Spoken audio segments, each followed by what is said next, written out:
Se você está em alguma rede social, provavelmente já teve acesso a algum conteúdo postado por bolsonarista dizendo que o STF proibiu o governo Bolsonaro de agir. O próprio Bolsonaro diz isso.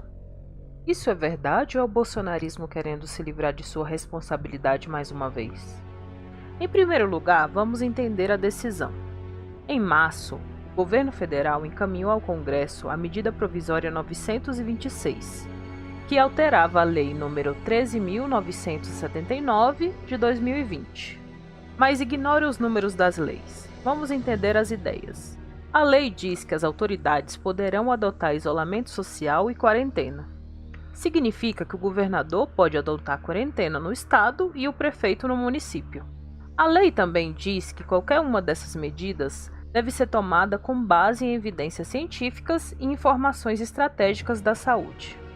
É o que se espera de um governo, que estude o que se sabe sobre o vírus, analise os dados de números de contaminados, ocupação de leitos, procura por atendimento de saúde, mortes e decida o que fazer. Bolsonaro negou a gravidade do vírus em vários momentos e se colocou contrário ao isolamento social. Por outro lado, todas as recomendações mostravam que a única forma de conter a disseminação do vírus era por meio do isolamento social e outras medidas de vigilância epidemiológica. E o que Bolsonaro fez? Editou a medida provisória 926 de 2020. E o que a medida provisória faz? Ela incluía 2 parágrafos. Um que dizia que as medidas de quarentena deveriam resguardar o funcionamento de serviços públicos e outro que dizia que quem definia o que era serviço essencial era ele, Bolsonaro. A intenção estava clara. Bolsonaro estava em uma campanha pela abertura das economias e queria determinar por decreto essa abertura. Veja só.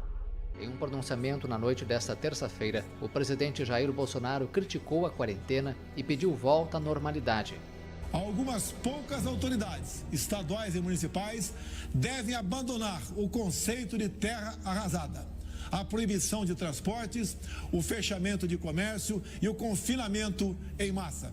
O vírus chegou, está sendo enfrentado por nós e brevemente passará. Bolsonaro chegou a editar um decreto em que colocou academias e salões de beleza dentre as atividades essenciais. Estava claro que o objetivo de Bolsonaro não era coordenar as ações, mas inviabilizar as medidas de isolamento. E o que o STF decidiu?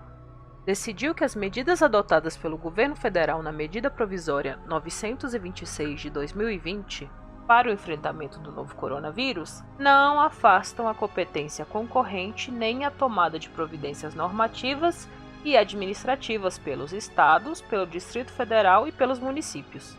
Decidiu também que a possibilidade do chefe do Executivo Federal definir por decreto a essencialidade dos serviços públicos, sem observância da autonomia dos entes locais, afrontaria o princípio da separação dos poderes. Ou seja, o STF só proibiu o governo Bolsonaro de acabar com o isolamento social no Brasil todo, na canetada, independente da situação da pandemia em cada lugar. A intenção de Bolsonaro nunca foi salvar vidas, mas ignorar o vírus e forçar a abertura da economia, mesmo que isso custasse milhares de vidas. Culpar o STF pela incompetência do Ministério da Saúde é mentira. É Bolsonaro tentando jogar a culpa nos outros.